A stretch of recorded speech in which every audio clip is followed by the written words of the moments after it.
jërëjëf jërëjëf ati daali naa jàmm ci seen émission wax sa xalaat xam ngeen dimanche bi émission ne leer moo war a am mais exceptionnellement xam ngeen que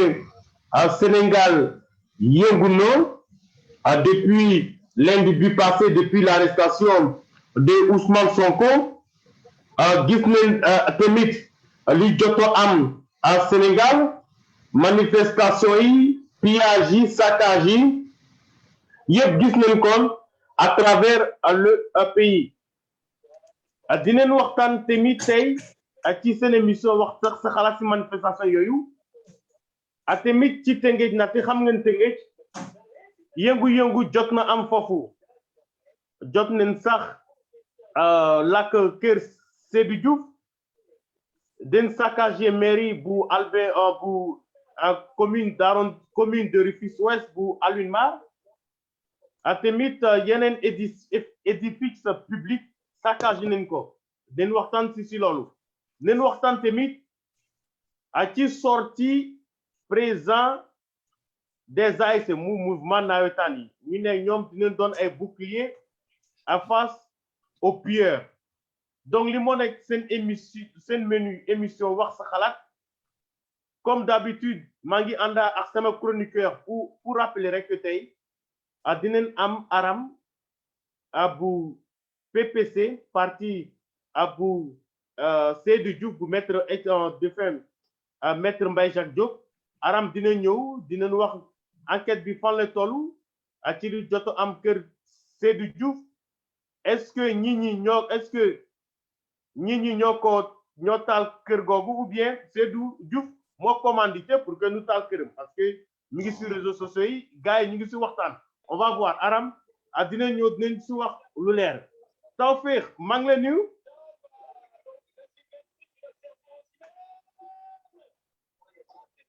waaw Karim maa ngi lay fay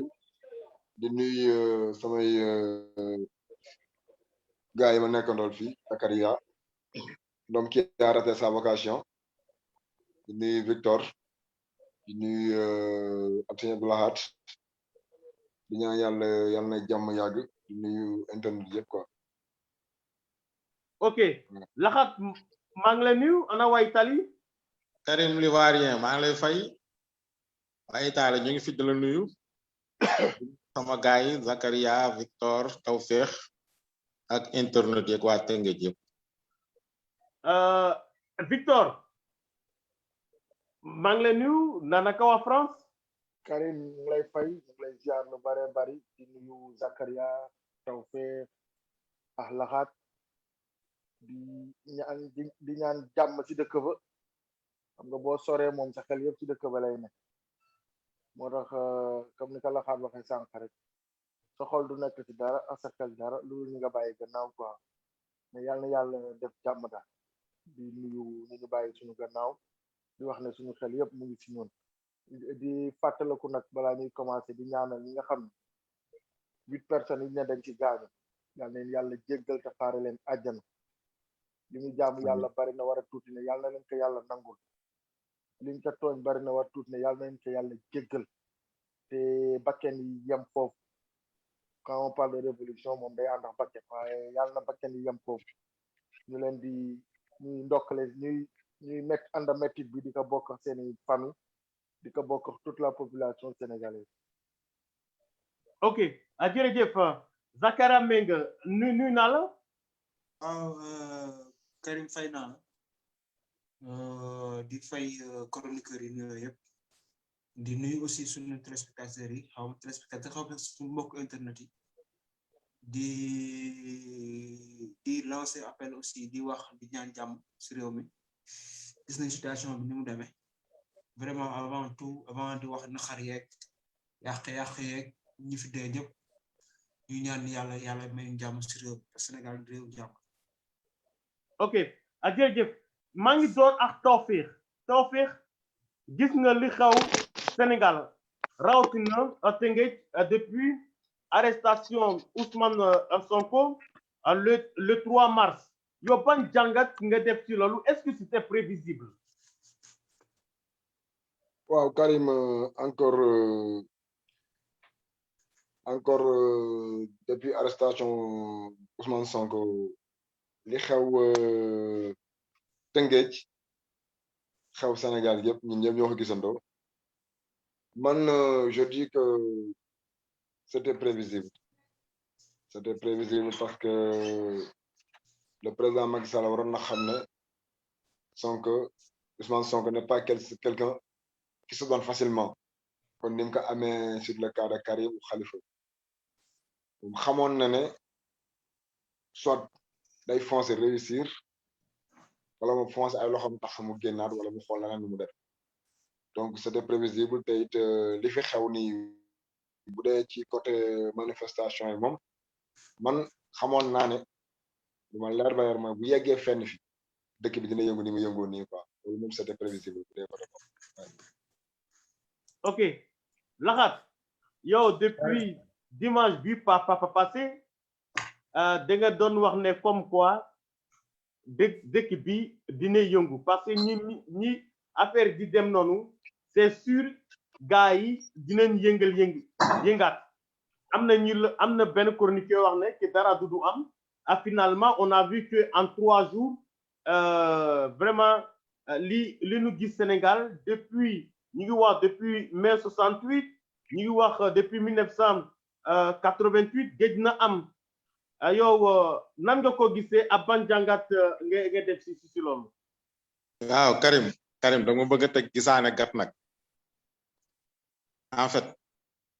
boo xoolee situation politique bi ni mu demee nii actuellement ni Sénégal su nekkee yàgg nga suivre politique waroon nga xam ne affaire bi fii la jëm si nii parce que sénégalais yi dañoo nekkoon di subir ay injustices yu bari di ko dajale di ko denc xam nga Sénégal nag réewu jàmm la nit ñi dañu bëgg a jàmm mais aussi am na foo xam ne aussi tam bu ñu fa yeggee tam dañuy fipp te man dama gisoon loolu man doon naa crier fii toujours naa leen Macky ak gouvernement am nañ arrogance boo xam ne nii bu ñu sóoraalewul population bi ba yaakaar ne lu leen neex teg population bi bés bu ñu jéngoo seen kaw rek dina demee neneen te xam nga bu njëkk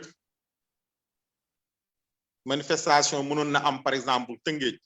nga dëkk jokkul mu amee Marina man nga ko bañ a yëg ba ñu ñëw nettali la ko mais léegi ak système bi nga xam ne internet bi Facebook bi WhatsApp yi TikTok yi bu manifestation amee tey fu mu mën di amee ci monde bi à la minute des millions et des millions de personnes yëgandoo ko bu yëngu-yëngu amee rek dootul neex contrôler te loolu moo am ni fan yi passé yëpp parce que nit ñi aussi tam dofuñu dañuy observer dañuy xool affaire bi au-delà de Ousmane Sonko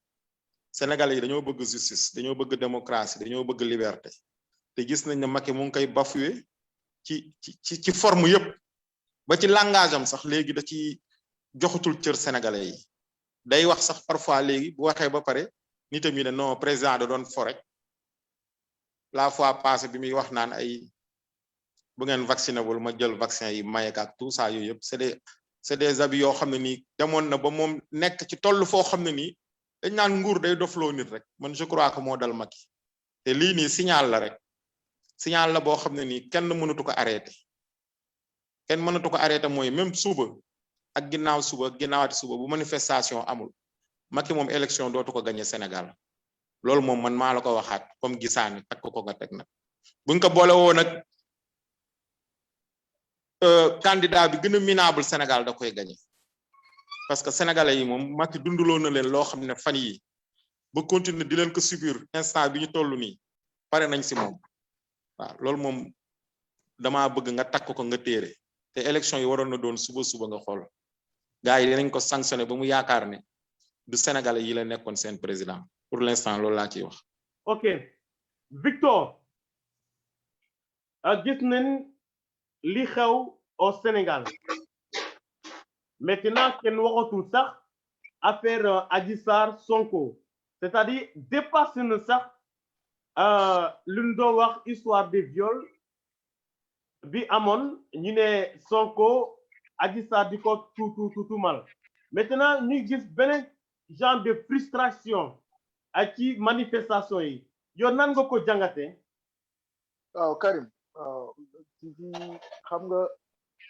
frustration bu yàggee benn affaire bu ndaw rek da koy déclenché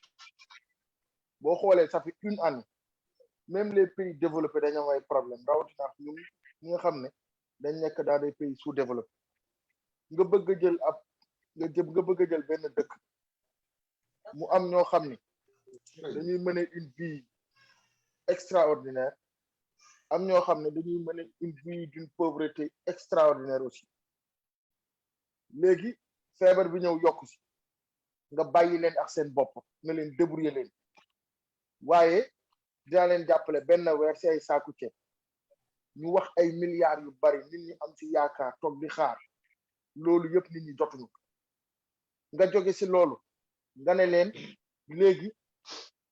nga xam dëkk bi yow sa population nan la ñuy dund ñi si ëpp doole ñii dañuy jaay gerte caaf ba guddi ñu dem dépense ñii jaay fonde ba guddi ñu dem dépense ñii jaay cere mayga ak leneen nga ne leen léegi yéen 21 heures tëdd leen ce qui veut dire que 19 heures activités yi day taxaw parce que ku nekk da ngay xalaate ñibbi pression boobu yëpp bu tegoo si kaw nit ñi teg si nag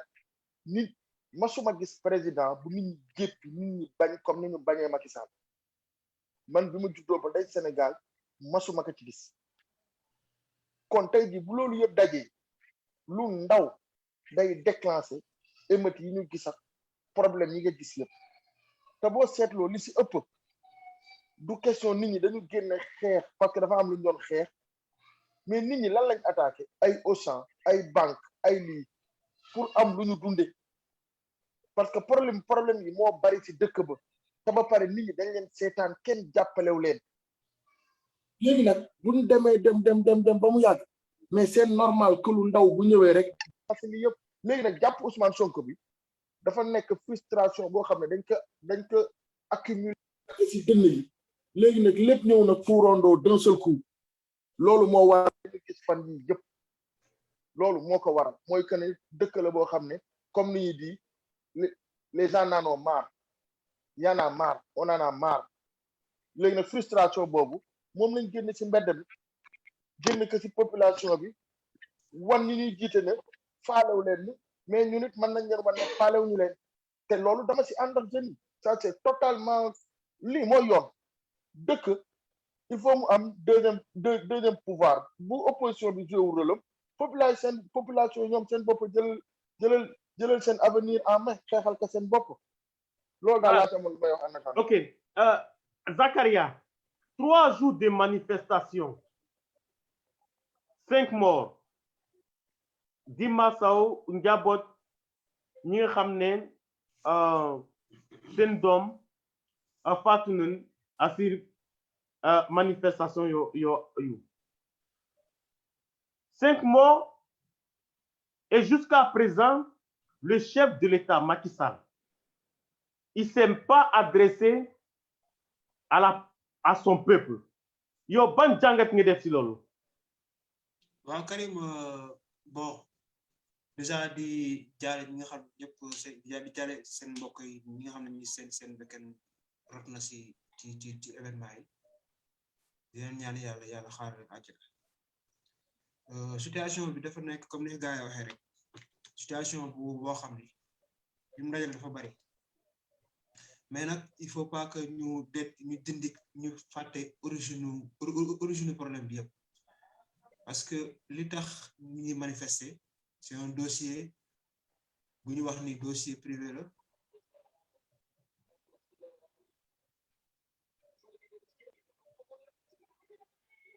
waa Zakaria dafa xoo perdre tuuti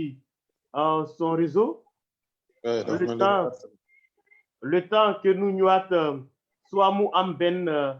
appel ak ci téléphone bi oui Zakaria waaw ma ne dossier bi dafa évoluer si dossier privé après mu dem si ay levée immunité dem si dossier politique ba mu dem si arrestation bi ñëwee si arrestation boobu nag si la ñu constaté que ni emballement am na population frustré nañu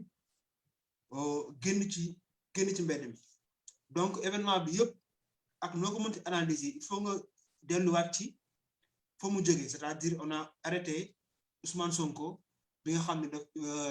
mën nañu wax ni moom mooy premier élément de l'opposition actuellement nekk nit koo xam ni dernier présidentiel li nga xam ne génn nañ si 600,000 personnes dañ ko woteel pour moom donc kooku nekk nag espoir boo xam ni si Sénégal c'est un futur président de la République espoir la parce que nekkul président mais c'est un potentiel président de la République léegi bi ñu ko jàppee on a vu les frustrations sortir léegi nag bon boo xoolee nag événement yi da nga xam ni mer bi Sénégalais yi mer yemul foofu rek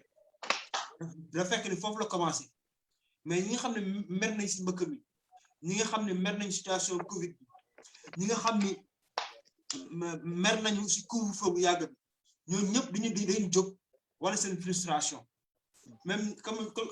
sama lijaay doon waxee démb ñi nga xam ne sax jotul seen wàlla si ceeb bi dañoo mer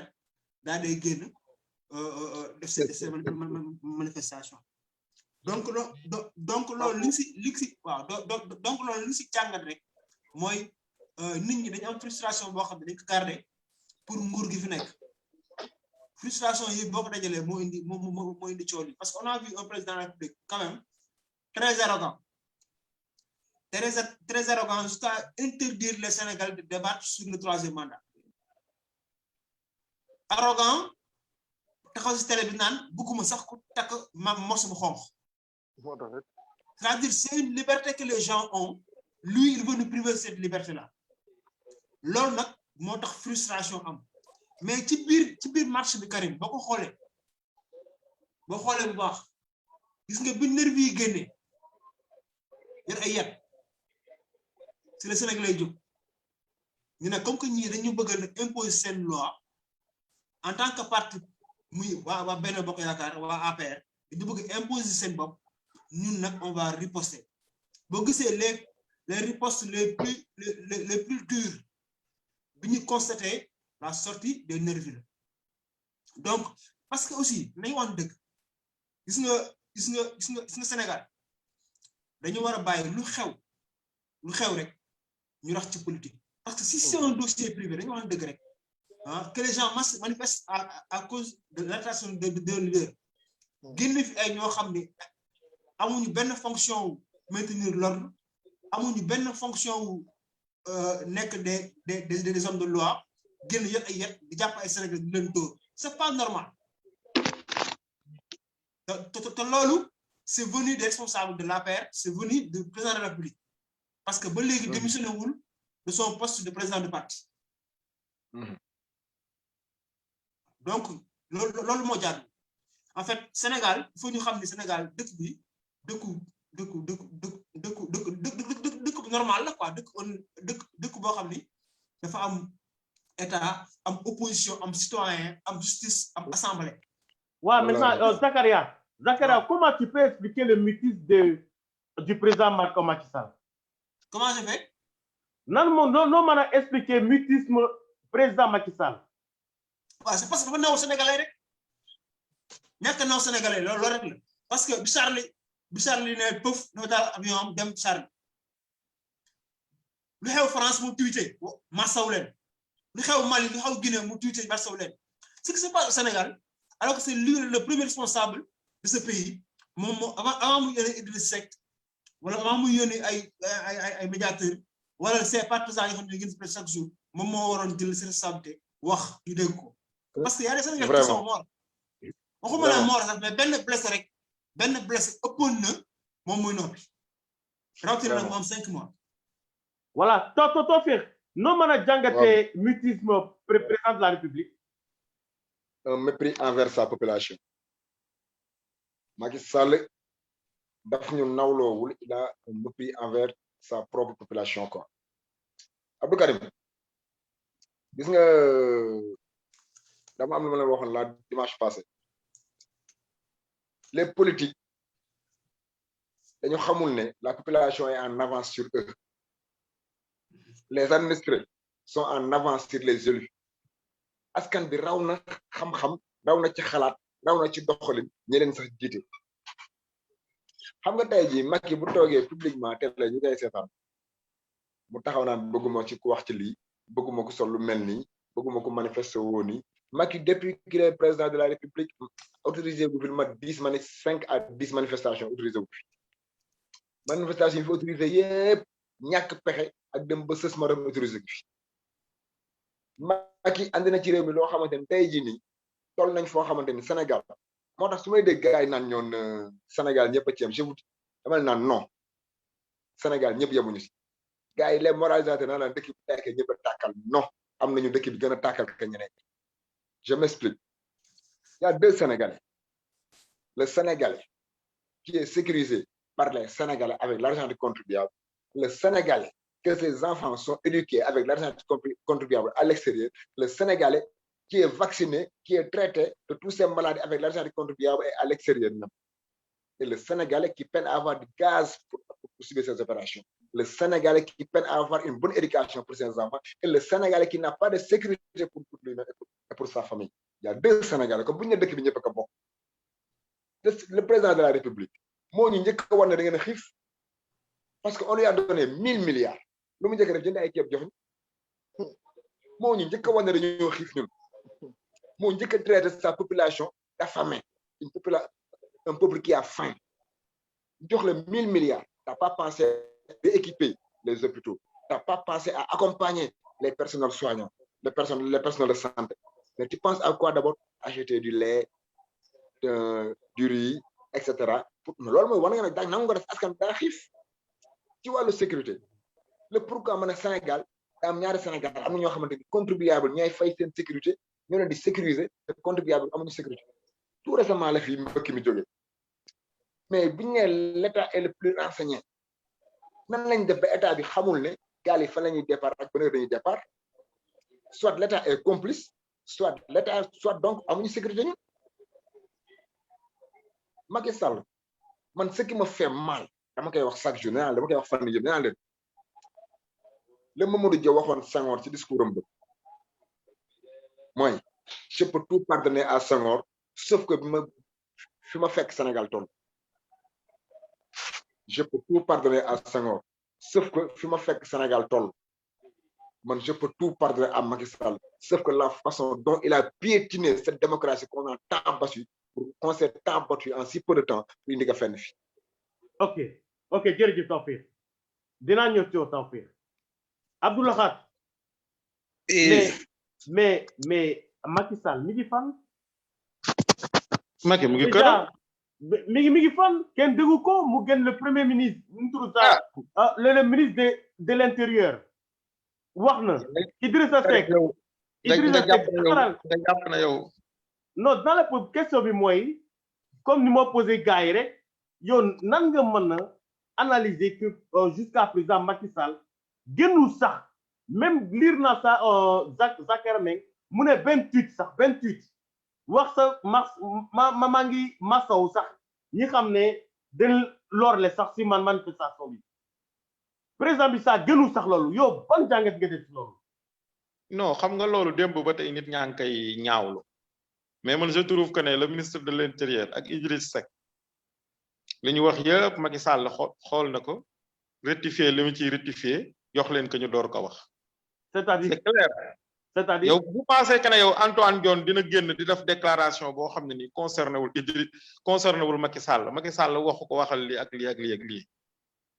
problème bi kay ñoom il joue avec le feu dañuy xool affaire bi fan lay jëm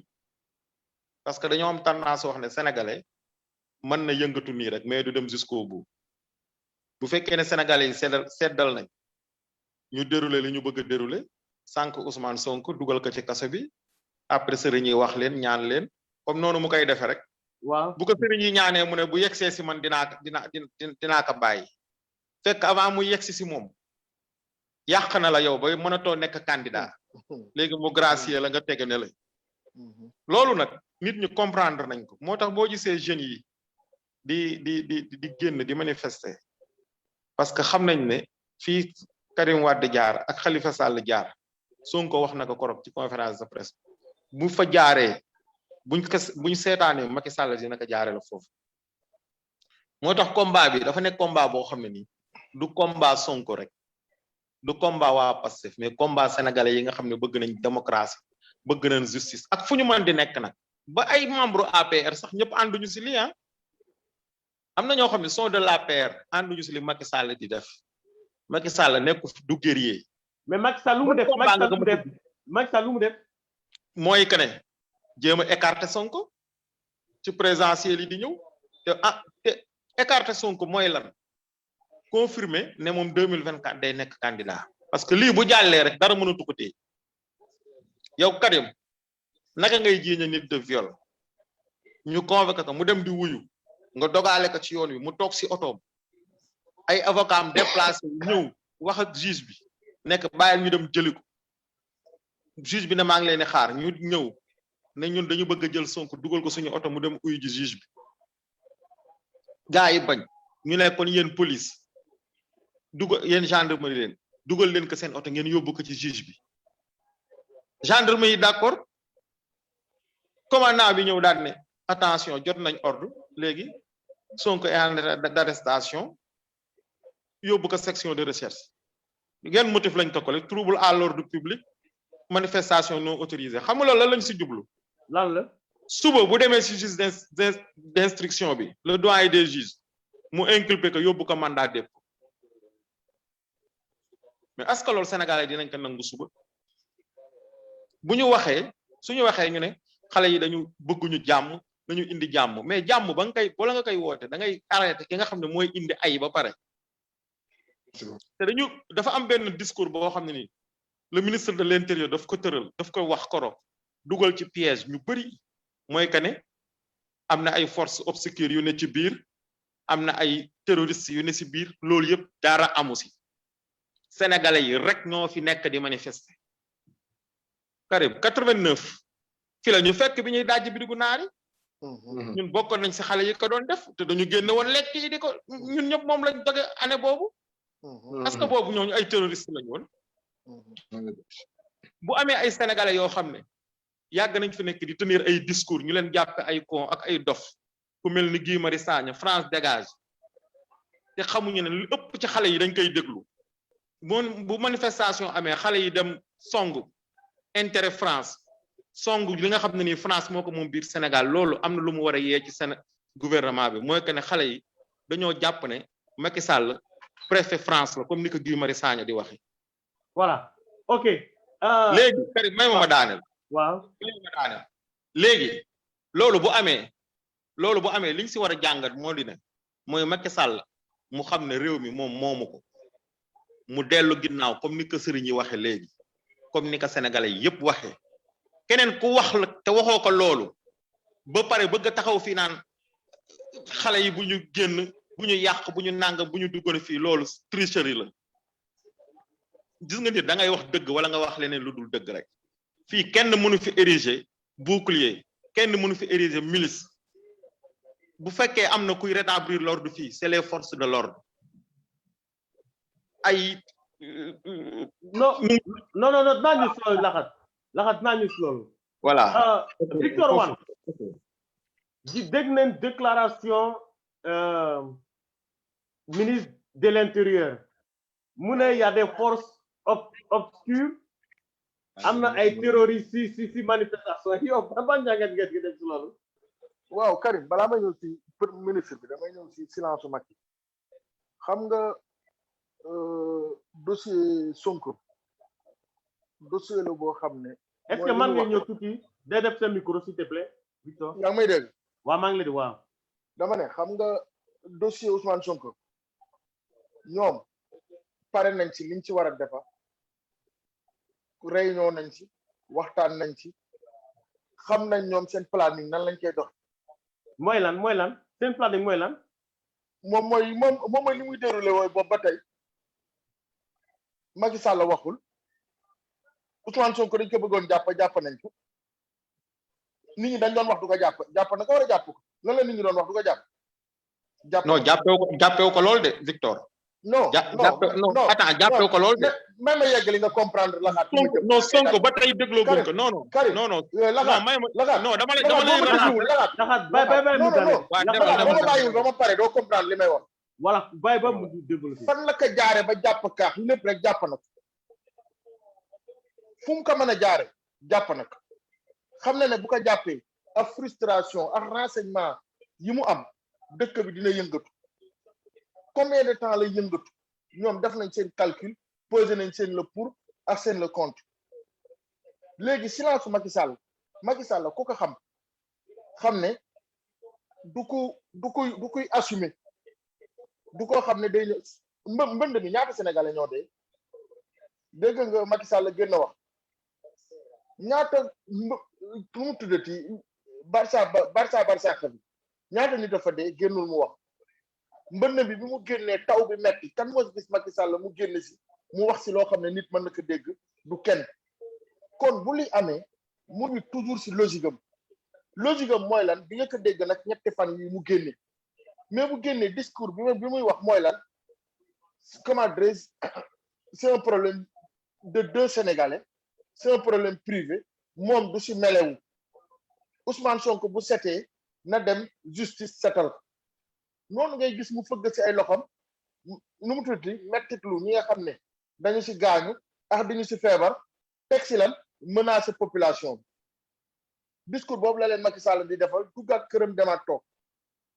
parce que dañ am seen programme ñoom population bi amuñu programme population Sénégal lan la ñuy dundee yàlla baax na bu leen yàlla dimbalee nag ba lii nii problème bi doon li déclenché loo xam ne dina yee toute une population ba ñu yeewu ba ñu xam ne léegi ils ont leur mot à dire qu'ils doivent être respectés tant mieux gis nga Sénégal si problème bi si la mën a defaroo si problème bi si la mën a yàqoo Macky Sall xam na ne si problème bii si lay defee li mu bëgg a def si problème bii si lay ñàkk lu mu bëgg a def histoire Sonko buñ ci attardé woo ça veut dire que on a rien compris fi mu toll nii bataille dañ ko war a yóbbu si beneen level waaye waruñ ko yóbbu si levelu Sonko Guy Marius Sagna war a keneen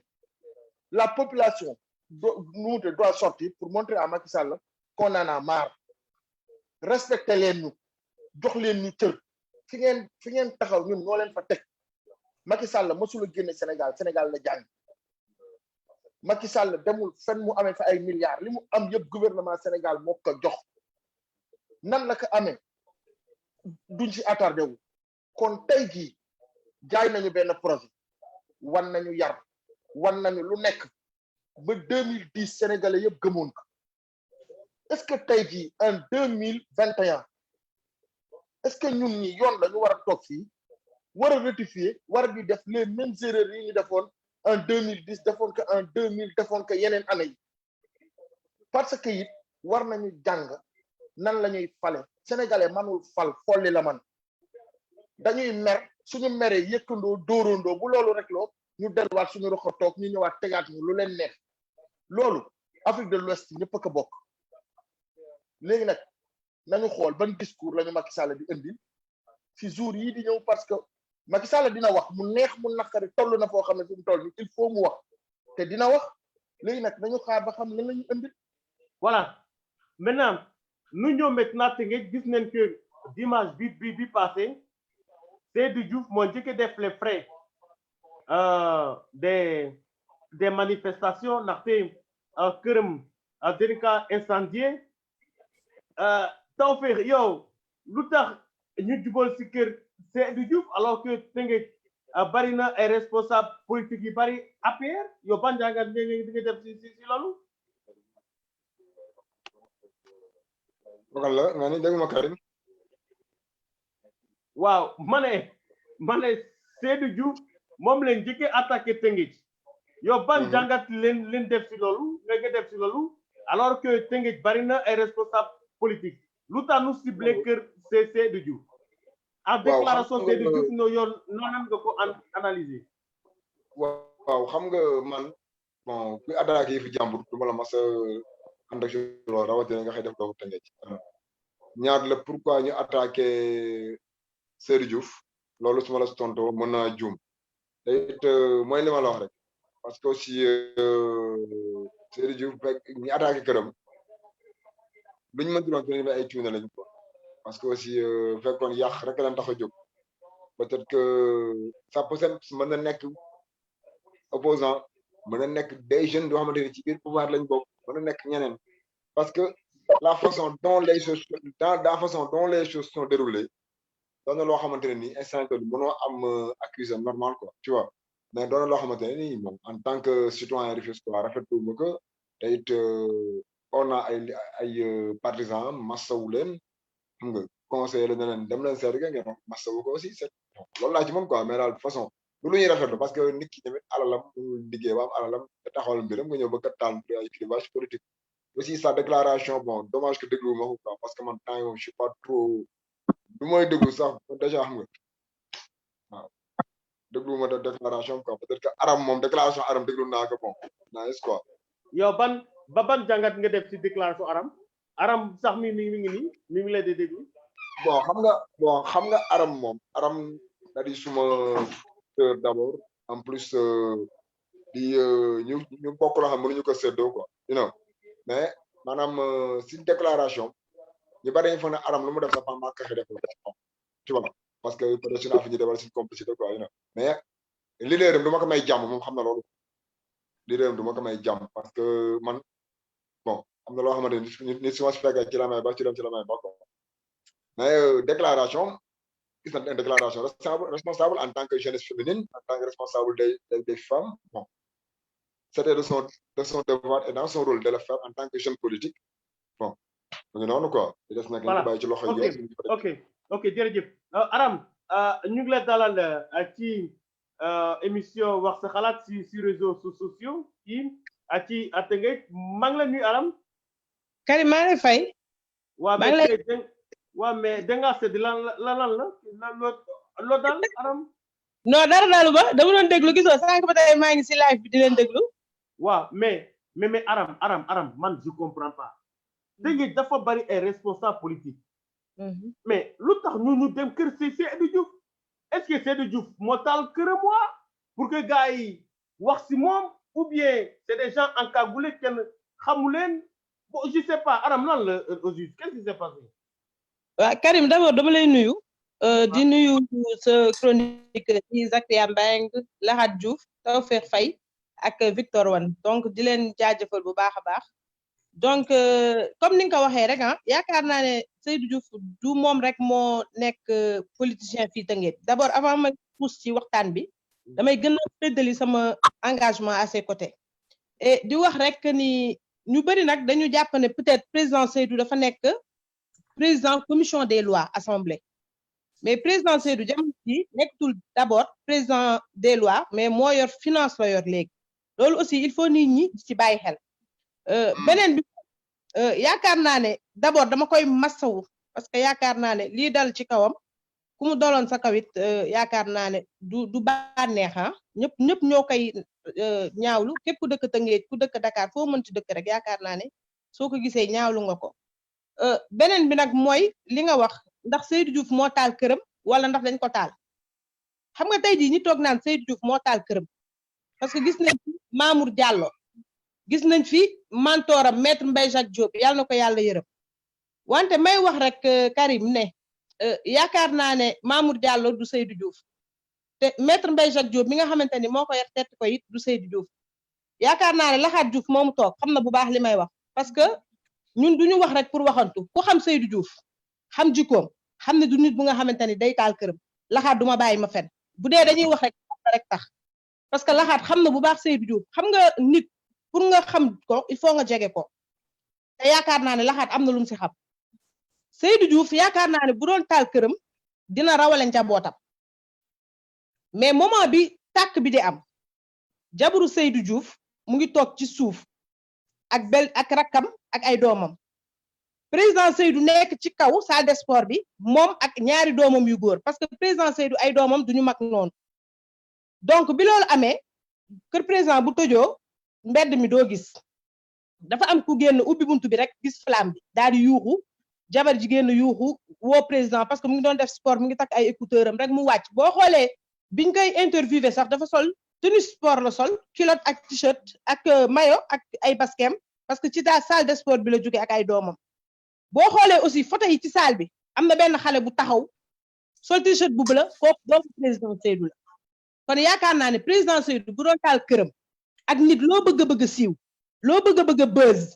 loo bëgg a àdduna gis la yaakaar naa ne doo jël risque di sacrifier sa njaboot di taal sa bopp bàyyi sa njaboot sa biir kër loolu aussi nit loo bañ nit ki ak loo farfar il faut par des fois ngay xalaat li ñuy wax xel du jariñ lu dul xalaat par des fois il faut ñuy analyser aussi di xalaat lu mën a nekk ak lu mënul nekk tàkk-tàkk bi nu mu demee xam nga kër président Seydou am na benn ruq bu jóge Ndar gu ndaw daal di dem mooy génn ci maternité bi parce que maternité bi ak kër président Seydou ruq boobu moo leen séparé donc ñoom ci ruq boobu lañ génnee amoon na benn gardien bu toog ci buntu kër président Seydou donc boo tafoo ci suufu garage bi ngay jaaree day lëndëm gardien bi du la gis parce que nii la toogee bi ñu ñëwee gardien bi dañu taf gémmiñ gi xëcc ko yóbbu ko ci ginnaaw ñi def loolu kagul lañ sol bi ñu ñëwee dañu yor ay bouteilles def ci essence def ci morceau takk ko ak ay mbaal parce que boo xoolee vidéo yi sax di nga gis bouteilles yi ak mbaal bi nu mu si nekkee noonu ñu ko sa tëmbal bi ñu tëmbalee affaire bi def tëf parce que boo duggee kër président Seydou fi ñu sànni bouteilles yi gazon la mais malheureusement gazon bi plastique la plastique boobu nag moo jël bi mu jëlee nag mu jël mur yi yaa ngi dégg li may wax léegi beneen bouteille bi ñu sànni ko ci muru oto bi xam nga oto tey jii ñëpp dañ ne oto bi tàkkul moo tax Seydou moo taal oto mais oto boo ko doon taal boobu mais doo jël bouteille fi ñu sànni affaire bi ci oto wañ bi ci weñ bi xam nga wañ oto ñaari buntu yi am na diggante boo xam ne wañ la boo xoolee foofu ci photo yi defe naa ruy na kon juste pour waxaat rek nit ñi nañu revenir bàyyi ragal yàlla tuuti soo xoolee tey jii chefs religieux yi seen kii bi ñu doon wax nee nañ nit nañu bàyyi di am ñaaw njort ci doomu aadama wala ñu koy tuumaal loo xam ne yow wóoru la fekkee woo la parce que tey jii nit ñi wax ñëpp kenn waxu ci lu leen wóor parce que fekkee wuñu noyil bàyyi ma le cas de ñëpp leen kenn xamul lan la ku ci wax rek dangaa ñeme yàlla mais man de du ma ci wax parce que dama mandu parce que la fa am yàlla moo ko xam donc tey jii bu ñu bëggee jël ne waa parce que Seydou Diouf allié Macky Sall la d'accord allié la il assume bu subaa bu ko joxee liggéey da koy defaat parce que loolu moo ko teg assemblée tey président Seydou population bi falu ñu ko de Macky Sall décret la ko fale xam-xamam moo ko teg assemblée loolu il faut nit ñi di ci bàyyi xel. xam ne tey enquête bi fan la tollu enquête bi fu mu toll. moom laa lay wax enquête bi mu ngi ci yoon mu ngi ci voie boo xamante ni incha allah du yàgg dara yoon dinañ xam ñan ak ñan ñoo def loolu parce que aussi du ma toog fii naan enquête bi fii la yem ak fii la yem du ma ko def. waaye daal mais Seydou Diouf loolu bi mu amee dafa tudd waa Pastef boo yeneen Pastef ne ci biir Tëngéej commence nañ di ko attaqué yow discours Seydou Diouf est-ce que juumul parce que ñi ak encagoulé nga wax ne tout la. xam nga lu tax loolu. waa lu tax. deux semaines ci ginnaaw waa Pastef dañu def point de presse jokkoo bi ñu defee ñu cité Seydou Diouf cité Ismaïla Madior kon tey ji yaakaar naa ne bu loolu amee fekk na ñi sol kagul yi ñoom ñoo taaloon même pas y a 2 jours en arrière xaw ma benn fan ñoom ñoo taaloon tuuti bi aussi loolu ñoom ñu solaat ay kagul ñëw ah moom ci xelam moom mën na xalaat ne ñooñu la parce que ñoom ñoo def sorti daal di koy indexé donc tey jii nit la rek ku mu nekkoon yow it sa xel foofu la lay yóbbu dañu wax li nga xamante ni moo fi nekk ku mu nekkoon yow sa xel foofu la lay yóbbu. non man je crois que Seydou tuddul waa Pastef sax. Karim day Seydou tuddul waa Pastef dafa ne ay responsable jeune am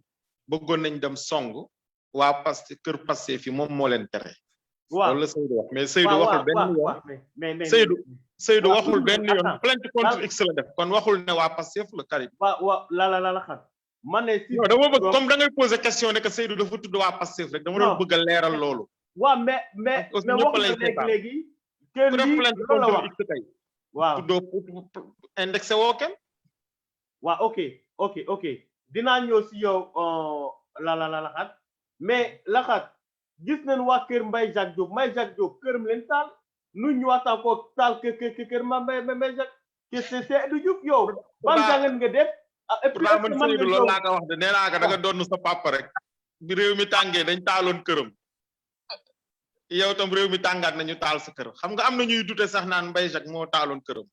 mais yàlla xam na ne jour bi ñuy taal kër Mbaye Jacques man maa ngi woon foofu taaluñu kër gi sax en fait Arafat lañu taal mais Marina taaluñu kër gi dañuy dugg ci suuf yàq ko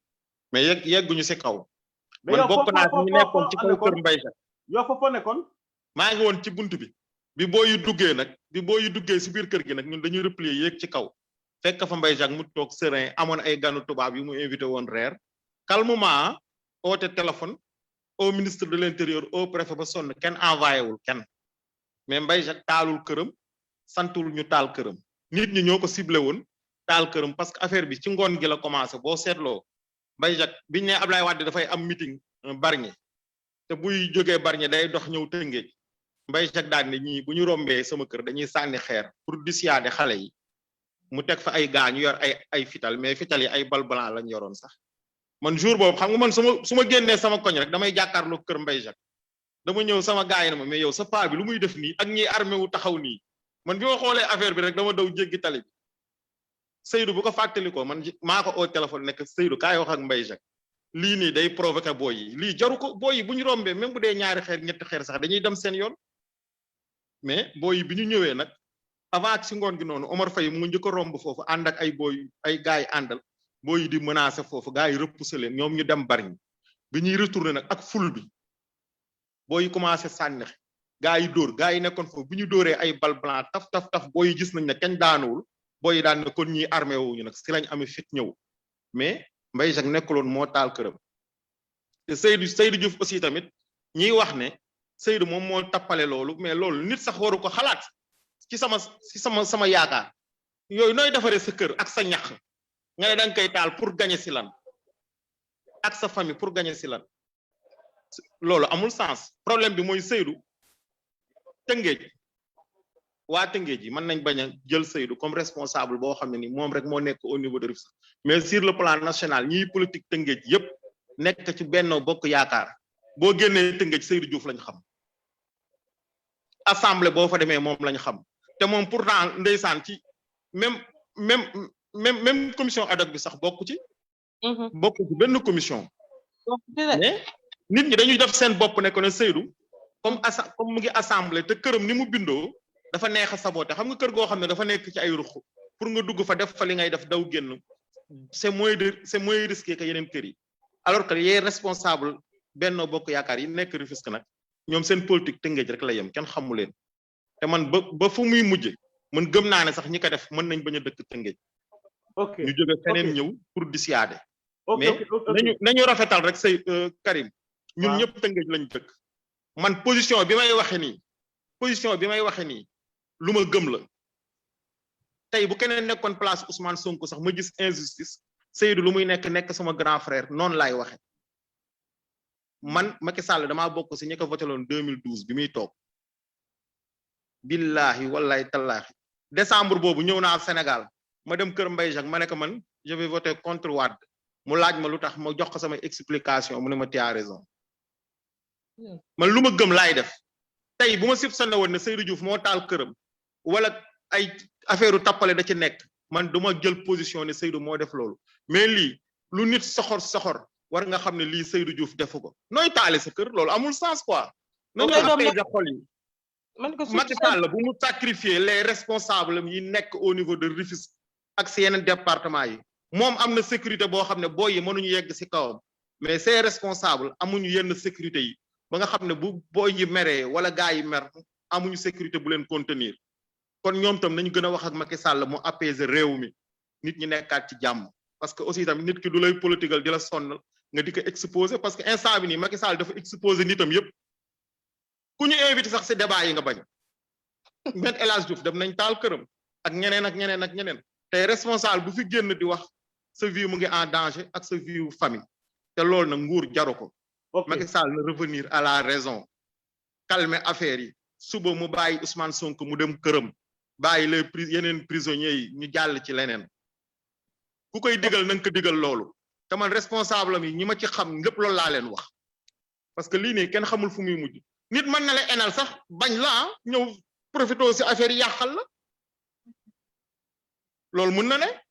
sa adversaire politique mën na nekk tëngay sax ne kii xaaral ma dal ci kawam parce que affaire yi dafay pëccëxoo lu am rek dañ koy jim gaay walaxat maintenant Zak Yaramé gis nañ tamit que si semaine boobu mairie Aliou Mar dañ ka saccagé gis naa sax si Facebook bi dem nga foofu sax yow ban jàngat nga def si loolu tout en ciblé mairie à Aliou Mar. waaw bon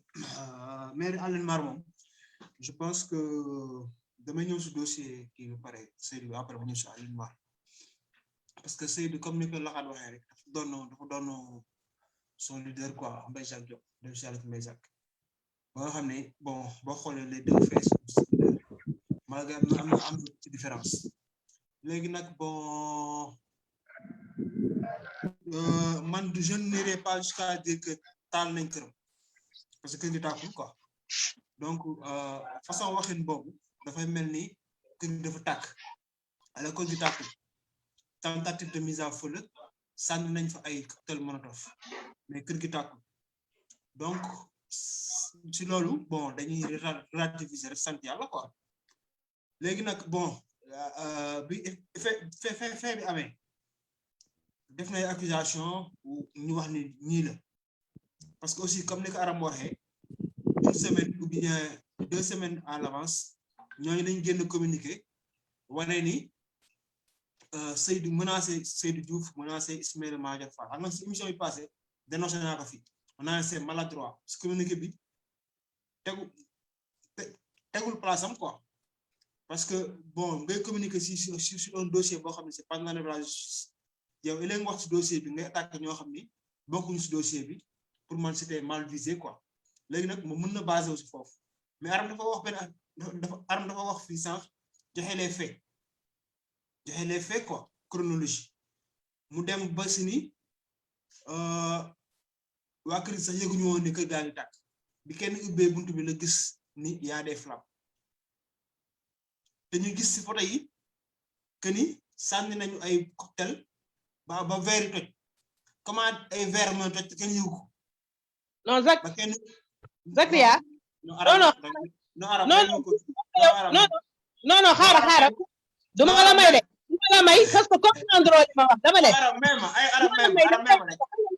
nga lu tax juste damay le Aram même tu auras l'occasion de répondre yeggali la voilà léegi en fait boo waxee ne kër yi ñoom yëguñu woon ni kenn affaire baa ngi tàkk alors que ñu gis ci photo yi ni sànni nañ ay affaire ba verre toj c'est incohérent il faut nga wax ñu ñaaree ban moo ci am soit verre daf toj ñu tiit buntu yi xool wala bokk ñoom yëguñu woon dara dañuy buntu yi parce que fa mu leer suñu bopp parce que bon tu nous as donné des éléments mais leerul donc dañu bëgg nga leeral loolu parce que aussi c'est incohérent parce que kër gu verre toj ñu mu dee waa kër gi war nañ ko mën a yëg c'est pas évident dama ne kër président Seydou nu mu bindoo yow tey jii sa kër président Seydou maanaam boo ubbee am na benn buntu boy njëkk a jot boo ubbee buntu bi jardin ngay jot après jardin boobu dafa am beneen buntu gis nga buntu yooyu bu ñu tëjoo yow mi nekk ci biir kër gi mën nga bañ a xam li xew ci mbedd mi est-ce que comprendre nga li ma la wax mari le président Seydou bi affaire bi di am moom mu ngi ci kaw ci salle de sport bi ak ay doomam takk écouteur am di def sport doomam jabaram nekk ci biir ak sëram ak ay doomam yu ndaw donc loolu bi mu amee laa la bi ñu sànnee bouteille bi mu toj mais boo tëjee say buntu yow xanaa yow boo toogee sa biir kër sax ñu sànni bouteille sa buntu sa ëtt bu dee yow say palanteer baax na laa la wax de xaw ma bu dee palanteer yi nga am yii nga xamante ni bu ngelaw li ëppee sax comparter Seydi am kenn dégg dama lay wax rek soo amee sa moom ay buntam boo tëjee ay buntam ràpp li nekk ca mbedd ba doo ko dégg li ma wax xen man sas léegi nag bu ñu sànnee bouteille bi laa la wax pour te dire ki doon génn si buntu kër gi ki ñu dafa am ku fa ñëwoon di dem parce que tey jii gardien école bi xam nga boo xoolee école bi ak kër président Seydou ñoo taxaat loo gardien école boobu pour te dire moom moo génn yow xam nga da nga ne kër gi tàkkul et pourtant flamme yooyu nga gis moo am kon tàkk la parce que tey jii boo ñëwee sànni ay bouteille mu jàpp gazon bi def jël mur yi nga gis parentère yi ni mu wàccee woon noonu affaire bi jàpp yéeg waa léegi tey jii gardien bu génnul woon yuuxu dëkkandoo yi génn jël ay suuf fay kon kañ njaaxum day am kon bul ne tàkkul waa léegi baax na ba continuer si question nañ ko masaw ñaan mu bañ a amati rek mais yaakaar naa ne ay moo taal ko taalu ko loolu du débat quoi ma continuer si question Karim président Seydou moom boo toogee ci perang bi doo xam li xew ci biti parce que kër gi dafa fermé hermétiquement Laxaat Diouf xam na li may wax parce que dem na fa waaw ok ay buntu kii la waa Zakaria est-ce que jëm si wàllu alignement bi waaw bon parce que loolu am na ay éléments yoo xam ni bon génn na si quoi parce que ce qui s'est passé mooy booy jóge Kër Massar si li ñu wax ñoo jaar ci Auchan bi dajji ko xaw aw si ay HLM bi ba ñëw ci maire bi bu ñëw ay ci maire ñu ne fi ma maire bi si wàllu sànni xeer ñu sànni xeer moo am vulnérabilité ñu dugg si maire bi saccagé ko mais quoi qu'on puisse dire mooy jour boobu noonu jour boobu nga xam ne événement bi dafa amoon jour vandalisme la woon parce que affaire bi Kër Massar la commencé ñu dajji Auchan Kër Massar dajji Auchan Tëngéej c'était des vandales qui circulaient un peu partout ñoo nañ ba si YouTube ñëw nañ ba ville mais ce qu'ils ont fait à la mairie boo gisee ñi ñaawlu ko yëpp c'est parce que la municipalité est une institution neutre une institution boo xam ni bon ça représente la population te institution yooyu genre institution yi dafa nekk si institution bi c'est très sensible parce que dafa am ay documents yu fi nekk yoo xam ni ça concerne tous les Sénégalais ça concerne la population c'est des documents yoo xam ne bu ko see ba réer boo xefee kenn dootul am l'origine de la naissance ou des papiers administratifs comme ay décès am yu demee noonu quoi kenn mënul am foofu dañ fa sànni xeer wala dañ détruire document yi fa ne non dañu dugg si biir maire bi toj vitre yi dugg ci bureau yi saccagé ko sàcc ordinateur yi dajji bureau maire léegi bi ñu demee salle archive c'était un peu plus sécurisé parce que maire dafa nekkoon ci moment yoo xam ni dañ doon numériser les archives ak les documents administratifs ak les extraits de naissance ak les certificats de décès dañ ko doon numériser léegi donc am na ordinateur yi moo ngi fa nekk ay serveur ak ay imprimante yu baax yu fa nekk léegi ñoom xanaa mairie bi am na ay caméra quand même non je ne pense pas amul ay caméra de surveillance non wóoruma mais daal ak ni su ma demee fi archive bi nekkoon gars yi jotuñu fa dugg alhamdulilah bon waaw alhamdulilah jotuñu fa dugg. léegi nag bon waaw. ok maintenant Victor gis nga lu ñu jot saccagé mooy si waa autorité yi kër Seydou Diouf di dimanche passé mairie Aliou Mar la même semaine yow ban jàngat nga def si loolu. Karim je pense que c'est lâche nit ñu jël këram ñu taal yow amoo benn réaction booy war a def lu dul ne diw moo taal këram. vraiment je pense que ni situation bi ñu nekkoon di dund àndul sax ak Seydou Diouf xelam di taal këram dans quel but xanaa mooy yokk essence ci taal bi. vraiment. parce que dëkk bi mënul nekk ci tension coow di am yow ngay taal sa kër pour yokk coow te surtout nga bokk ci parti au pouvoir parti bi nga xam ne moo waral coow li wax bu dofee nopp yi koy dégg war a nit am na yoo xam ne pour man di déglu réseaux sociaux yi ñuy wax ci conneries ñun ñu koy toog di ko commenter di ko suivre je pense que ñun ak ñoom ñooy yenn nit du liggéey këram tabax ka ñafe ka même bu fa nekkul woon ak njabootam xanaa du tabax këram ba pare di ko taal wala bu koy taal xanaa dina taal fenn boo xam ne dégâts yi dina yem ak ban intérêt la am pour taal ko kon man du ma attardé bi li may def daal mooy di ko ndokkale xaw ma ban expression laa war a du ndokkale di bokk ak moom naqar bi même bu fekkente ne ànduma ak waa APR ànduma ak ñoom Seydou Diouf nitu Tëngéej la te damay gis benn tendance léegi ñu Rufisque bu ñuy def gis nga Seydou mën nañu bokk bañ a bokk ak moom position laxaat dafa am nu muy defee daf ma neex li may wax nag nit li may tagg nit bariwul mais laxaat dafa am lu may dégg ci waxam gëm na boppam te ba pare ànd ak nit teewul mu lay wax dëgg damay gis souvent Rufisquois yi di critiquer Seydou Diouf mais un Rufisquois bu yor rang bi Seydou Diouf yor doit être la fierté de toute une ville lan lañ war a def profité ci loolu mën nañ ko contre fi ñu ko war a contrer mais war nañ ko mën a it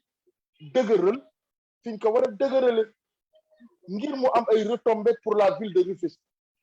bu retombées yi amul nag foofu c'est en ce moment-là qu'on doit se poser les bonnes questions mais affaiblir tes fils affaiblir tes enfants je pense que loolu y a qu'en Afrique que tu vois ça Seydou Diouf yor position bu baax nekk position bu baax li ñu war a def mu ñun waa Rufisque mooy jàppale ko ci kaw mu gën a dëgër mais retombées yi Rufisque war a am Rufisque am ko parce que ñu bëgg ko mu bañ ko Rufisque dans sa majorité a voté Benno Bokk Yaakaar donc tey jii opposition dafa nekk minorité à Rufisque analyse boobu yëpp boo ko defee nga ñëw compter doomu Rufisque bu taxawee fenn mu taxaw faax majorité mu nekk fierté Rufisque parce que dans toute la région de Dakar Rufisque yaakaar naa ne bokk na ci li sauver la tête de Macky Sall même bu fekkee ne 3 points de suspension y a vol de gauche à droite kon tey ñun suñuy fils yi nga xam ne ñu ngi foofu war nañ leen naa war a mën a may dëgër laay bàyyi nag animosité bi ñuy indi parce que añaan dafa am foo xam ne man bu fa tolloo il faut appeler le chat par le chat soxor añaan mooy tax souvent yenn réaction yi di am binde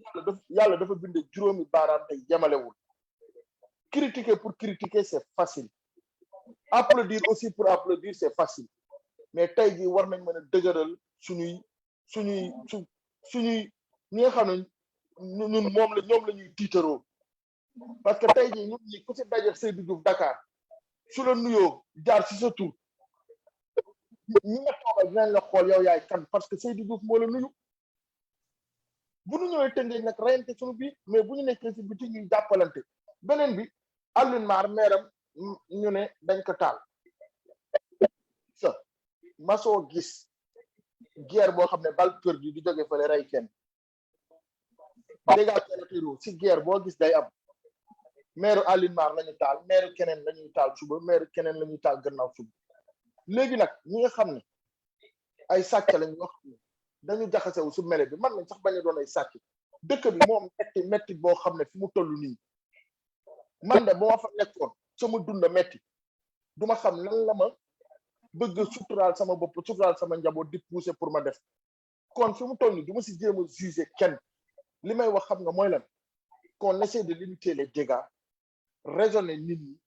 wax leen ne lépp lu ñuy yàq ci suñu kaw lay këppwaat parce que on est dans un pays sous-développé. ok soo demee dans les pays développés ñu ngi accompagner di jàppale. Karim lu ma si bëggoon yokk rek mooy que ne xam nga Seydou c'est pas que sama grand la moo tax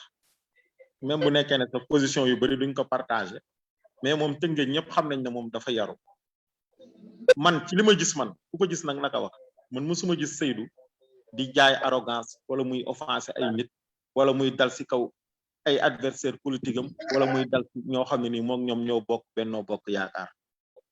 kon li ko dal nii man li ma jàpp ne rek mooy que ne ñi def lii dañoo jàpp ne Seydou mooy leader bi nga xam ne nii moo nekk Rufisque di incarner fële au niveau de l'Assemblée politique yi nga xam ne Macky Sall mu ngi koy mën a foofu mais ñi xam Seydou Diouf dëgg ñu dëkk Tëngéej xam ne Seydou amul ak kenn xaar ma yàlla nag tooñul kenn yàqalul kenn waxul kenn dara mu ngi def politique am attaqué wul kenn attaqué wul ma Samba attaqué wul ma Demba du opposition du pouvoir kon lu mel nii bu ko dalee dañ ko masaw rek te bañ si dugal nag affaire soxor parce que boo xool ba ci biir waaw laxat booy wax dafa am affaire soxor moo ci nekkaale quoi parce que nit ki yàqule ñu jéem a taal këram wala ñu taal këram ba pare ay nit di ëlbatiku di wax naan ay moo ko def exprès da doon ut buzz ak yooyu te wax bi tasaaroo biir Tëngéej yëpp loolu rafetul quoi comprendre nga nañu yéenante jàmm ok nañu yéenante jàmm xam nga waaw mais aram dama bëgg non dafa am lu may wax rek pour li ka balaa ngay kii rek ma wax la ne la pour wax la bërki démb dafa am benn femme bu tudd Aïcha Diop elle est de Pastef xam nga lan la def dama capturer lépp mu ngi sama portable dafa def benn publication war nga sant quoi bi sama réseau bi yàqoo ni tey quoi parce que publication dafa même tuuti ma daaneel parce que li may wax dafa am solo pour wax la rek nit man tey dama bokkul sax parce que réseau bi dama Seydou Diouf nii quoi Karim xaaral kii nu mu tudd Tawfekh bu ma énervé na yow yaa ngi dégg Karim Tawfekh c'est Aram Karim moo ko invité pour mu wax dama Seydou Diouf mais Karim moo ko invité pour mu wax si débat Seydou la kay xam nga lu mu def xam nga lu femme bi def femme bi elle est de Pastef man nekkul sama ami dañ ma tagge si kii bi poste bi ma ñëw gis ko xam nga femme bi lu mu bind Seydou Diouf a envoyé des nervis ils sont en train de saccager ma maison tu t'imagines gars yi commencé dugg ci commentaire yi di ko saaga ñii di wax dañu war a dem ak waja jeg mais bi ma gisee poste bi man j'étais choqué parce que boobu man maa ngi sama salle toog automatiquement ki ma tagee ci poste bi dama ne ko kooku moom tam il est de Pastef mais mu ngi France sama xarit la ma ni ko beneen yoon bu ma tagee ci genre publication yi parce que lii du dëgg ma ni femme bi yow tu sais pertinemment que lii ngay def nii c'est pas vrai amul ma insister mu bloqué ma xam nga nan laa def dama wut samay information xam fi mu dëkk xam ay parents dama dem automatiquement këram ànd ak président des jeunes ñu dem ba foofu pour ma mën a xamal samay bët pour wax la rek que ne Sénégalais il est méchant bi ma demee ba foofu frère am ne ma intox la dara amu fi léegi imaginer tey jii nit ñi bu ñu jugoon ci colère gëm li ndaw si wax dem taalaat kër Seydou Diouf wala attaqué waat ko est-ce que yaa ngi imaginer yu mel noonu kon dëkk dafa day waar aram ma ko mel leen dama Karim gis nga ça fait une semaine 2 semaines 90% information yi génn Sénégal yëpp ay fake news 90% yi ngay dégg ñu koy wax ci réseaux sociaux yi wara ñu koy wax li si baax bariwul waaw maintenant nous dem maintenant sur troisième point bi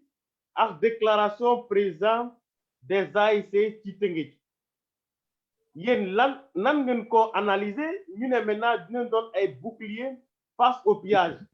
Zakaria yoo laa njëkkee introduit si loolu ba ban jàngat ngeen def si loolu waaw mais xam nga Karim situation réew toll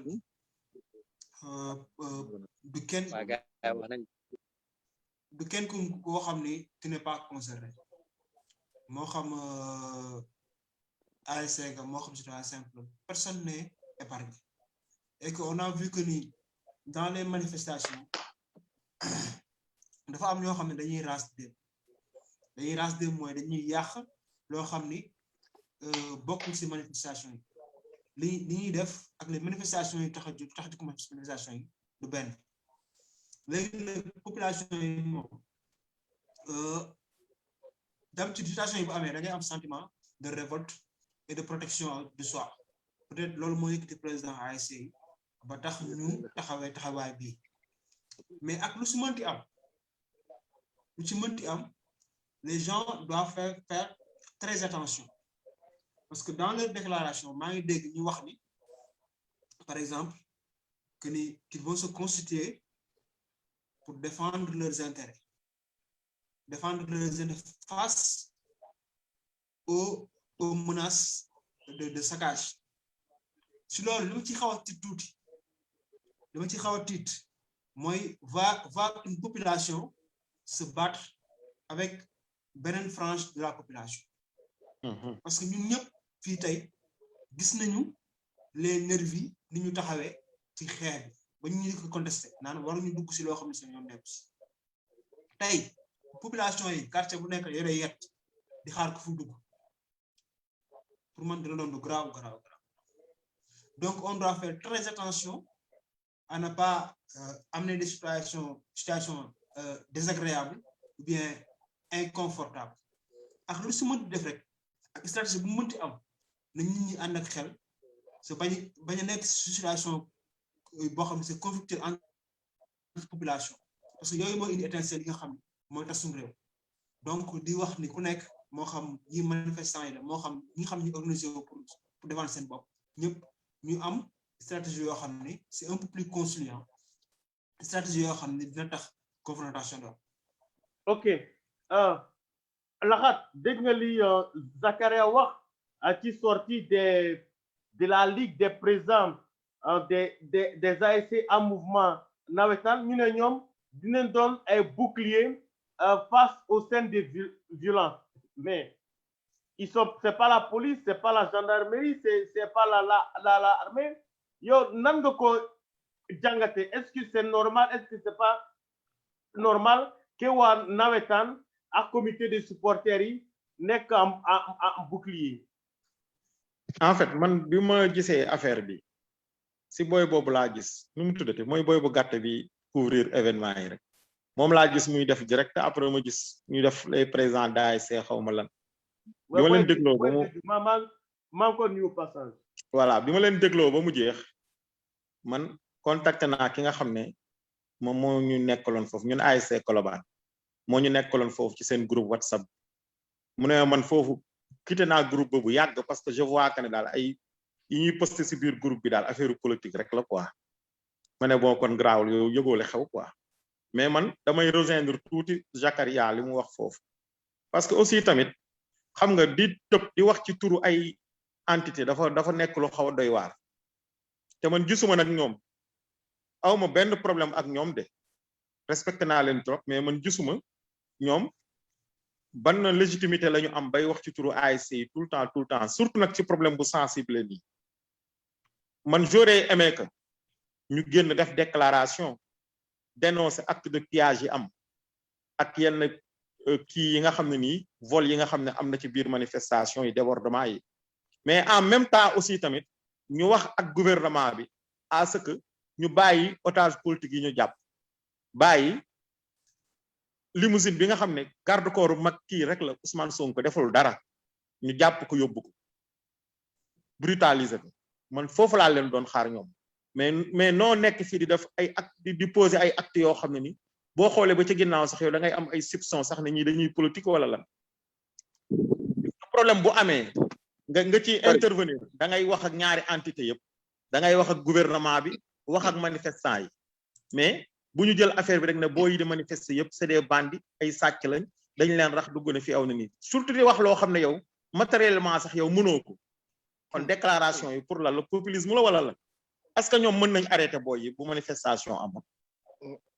bu ñu waree bu ñuy dénoncer nañu dénoncer booy yi nga xam ne dañuy def acte de vandalisme kenn d'accord mais aussi tamit nañu dénoncer acte yi nga xam ne gouvernement bi mu ngi koy poser parce que bu bàyyiwul Sonko aussi tamit réew mi du nekk ci jàmm il faut que ça soit très clair yow bu fekkee da nga jël position de neutralité nag taxawatoo nag position société civile parce que société civile dafay tëdd njaaxaanaay dafay wax ak gouvernement bi te man dégguma seen déclaration benn yoon bu ñu wax def allusion sax ci état bi te loolu man je trouve que nekkul loo xam ne ni dafay defar tantaan nañ ne ñoom dañuy ériger en bouclier day mel ni rek kon ñoom dañuy nekk ay nerf di jàkkaarloog les manifestants noonu la ko nit ñi di gisee même bu fekkee ne loolu taxu leen jóg sax moo tax yooyu noonu dafa nekk des choses yoo xam ne nii bala nga koy def war nga ci réfléchir bu baax a baax ñoom instant bi ñuy dawal instant bi ñuy mais ñoom ñu ne loolu c'est protéger seen quartier déggoo li ma wax ñoom instant bi ñuy dawal loolu laa wax maa ngi gis boo yi nekk ci commentaire yi leen saaga yu metti te boo yooyu c'est des Rufisquois kon yooyu noonu day indi ay problème gis nga coow bu amee wax ci jàmm waxal jàmm apaiser nit ñi waxal ak gouvernement bi mu bañ a exposer ñi ànd ak moom affaire bi jarul muy dem jusqu'au bout sëriñ yi wax nañ ñëpp wax nañ Macky Sall bu xëyee na bàyyi Sonko mu dem këram affaire viol bi buñ ko convoqué mu dem wuy ji yeneen dossier politique yi mu bëgg def ci biir dossier bi pour gàllankoor Sonko gars yi duñ ko nangu mu tegg ko teg fële parce que li mu bëgg yëpp mooy arrêté Sonko mënu ko arrêté si affaire viol bi mu ngi wut ay prétexte ñoom bu fekkee ne amuñu courage wax loolu parce que aussi tamit man damay suivre Facebook bi mais am na si ay Rufisquois yoo xam ne ni c'est des politiciens di nëbbatu am na si grand boo xam ne du ma tudd turam xaw ma journaliste la xaw ma lu mu doon chaque fois moom mu ngi def ay post di divertir nit ñi wala muy jéem a saboter manifestant yi te affaire yi nag day mel ni kumba am ndey ak kumba amul ndey te gis nga ñiy nekk fii nii di attaquer boy yi parce que c'est des jeunes tey bu Pastef demoon ba jël pouvoir bi wala beneen parti ñoom ñëpp dañuy daw mabbaat dem foofu kon dëgg bu jotee nañ ko wax problème am na Sénégal kenn bëggul mu tàkk mais Sénégal nag lii tax mu bañ a tàkk mooy que ne Macky Sall épreuve de force bi mu bëgg a def mu tegg ci tànkam nit ñi xëy suba dem liggéey nekkaat ci seen jàmm ku def leneen lu dul lool nag bu manifestation amee bu débordement amee benn responsable mooy am muy état du Sénégal parce que moom moo war a assurer sécurité nit ñi ak seen alal su demee nag ba mënatu ko service d'ordre yi affaire yi dépassé nañ dégg nga Zakaria wax na la léegi ne la booy yi Kër Massar la ñuy jóge di daw di dugg Tëngéej parce que Kër Massar ak Tëngéej en fait dañu taxaloo léegi te c'est des millions de personnes ñoo nekk foofu ay jeunes yoo xam ne liggéeyuñu amuñu métier amuñu dara kon manifestation yi bu amee dañ si profité waale ñu si bëri si ñoom te ñoom mënuñu leen contenir nañu wax ak état bi ñoom Ligue des présidents la xawma ñoom nañu jël position clairement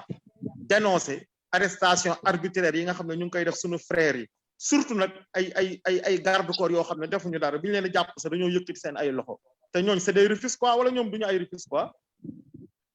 wala dañ leen xeeb wala lan donc Limousine Tëngéej la dëkk Tëngéej la dëkk dégg naa man xaw ma ko sax sama benn côté bu may àndal liggéey moo ma ko wax mais yooyu nag fii la dëkk ah Tëngéej la dëkk nii ak jamono dëkk sama kër soxna fii voilà léegi yooyu nag yooyu moo jar a dénoncer mais di tëb di wax si ay turu ASC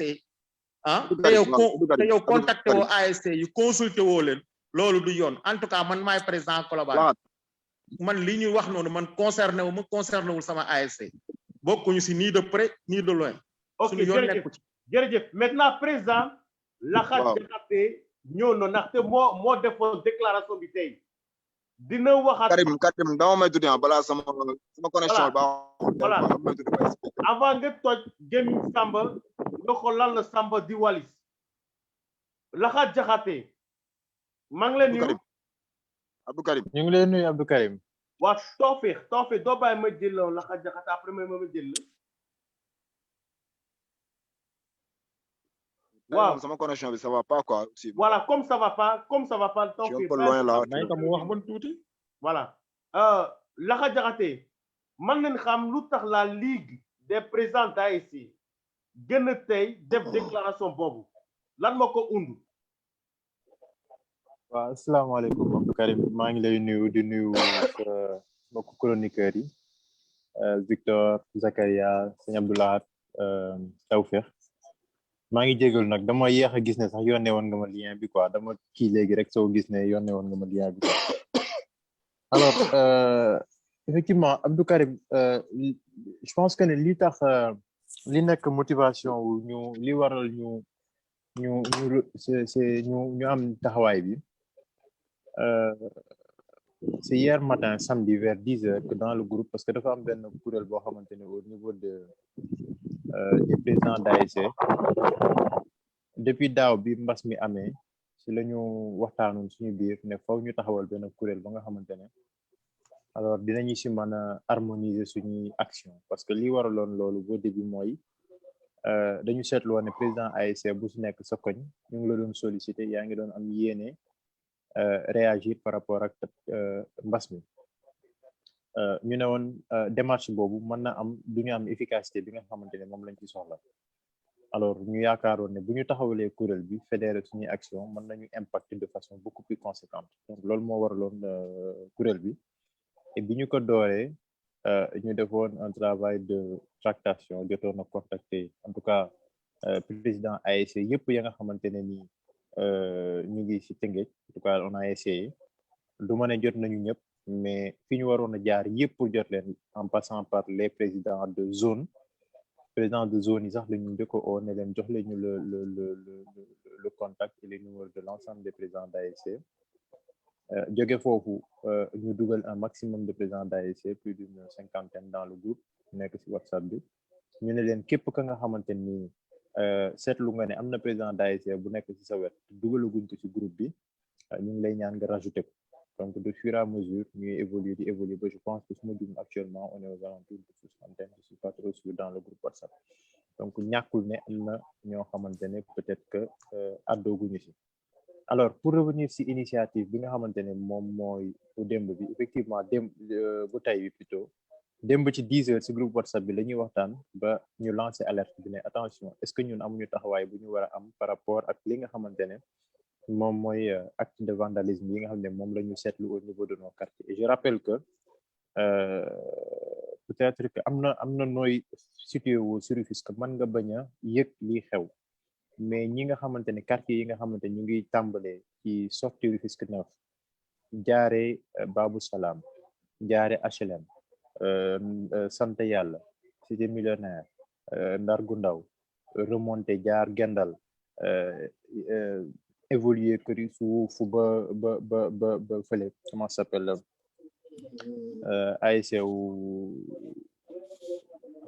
Amdi Diouf plutôt donc ñoo ñëpp ñeneen ci kaw tali bi en tout cas depuis boobu ba léegi dañuy subir des opérations des actes de vandalisme c'est-à-dire que gars yi dañuy ñëw en masse à partir du soir et pour la majeure partie c'est des gens yuy jógee Kër Massar wala Jaxaay alors bu ñuy ñëw ils viennent en nombre extraordinaire yor ay jaasi yor ay paaka yor ay armes donc lu ne la ñuy yor alors bu ñu ñëwee ils avaient commencé dans un premier temps attaquer grande surface yi donc comme niñ ko seetloo Auchan yi Total yi ensuite Banque Atlantique bi évoluer après ñu progresser mais léegi deuxième jour bi ñu ñëwee boutique téléphone Techno bi nekk rond-point sant yàlla mu lañu tàmbale woon progresser ñëw boutique téléphone yi nekk ci après cité millionnaire noonu ci côté raay bi évoluer dem centre-ville aussi ba am nañ information sax que bi ñu mujjee ñëwaat dañ ne woon waaw maintenant président concrètement waaw comme le temps presse ma ñëw si parce que dafa am importance parce que dafay tax ñi nga xamante ne ñu ngi laajte lan moo tax ñu yëkkati ñu yëkkati ñu comprendre alors donc ñi mujjee ñëw bi ñu mujjee ñëw EGBS bi lañ ne woon la ñuy daaj il a fallu armée ñëw armée moom moo leen tere ñu daaj EGBS bu tënkee alors loolu bi ñu ko seetlew alors effectivement bi si mujjee suñu frère Amaneex ak quelques des gens du quartier au niveau des HLM ñoo réagir pour empêcher gars yi def saccage yi ñu doon def ci boutique yi alors ñu ne il faudrait que ñu jéem a organiser wu au niveau des ASC parce que sous le principe de la solidarité la ñuy doxee effectivement ASC bu nekk Cité Gabon mën na bañu yëg lii ñun ñuy yëg fii mais comme niñ ko defee woon ci Covid bi Dangu amee un foyer de Covid dañu dajale suñu doole dem Dangu jàppale président Mass donc bu amee des ASC yu nekk dans des zones exposées ci kaw tali bi on a appliqué le principe de la solidarité ñu reposer waat ko dans le groupe et c'est de façon démocratique parce que am na ci groupe bi ñoo xamante ne d'accord ñu woon am ñoo xam dañu d'accord on est passé au vote am ñu d'accord la majorité l'a emporté on a dit on va sur cette opération alors opération bi li mu wundu en réalité mooy ñu fexe ba nga xamante ne nii dinañu sécuriser suñu quartier yi sécuriser ñi dëkk ci kër yi parce que on s'est dit que ne ñii di def opération action yooyu bu ñu ñëwee guddi gi di vandaliser et tout bu ñu paree ci boutique yi ak commerce yi ci suñu kër yi la ñu jëm. mais président nan ngeen sécuriser seen quartier comment vous allez sécuriser vos quartiers. voilà donc effectivement li ñu ci wund mooy mettre en place un comité de veille mooy au niveau de chaque quartier d'ailleurs sax ci Covid bi njëkkoon nañu ko def c'est pas du lu bees Covid bi defoon nañ en place un comité de veille joxe des listes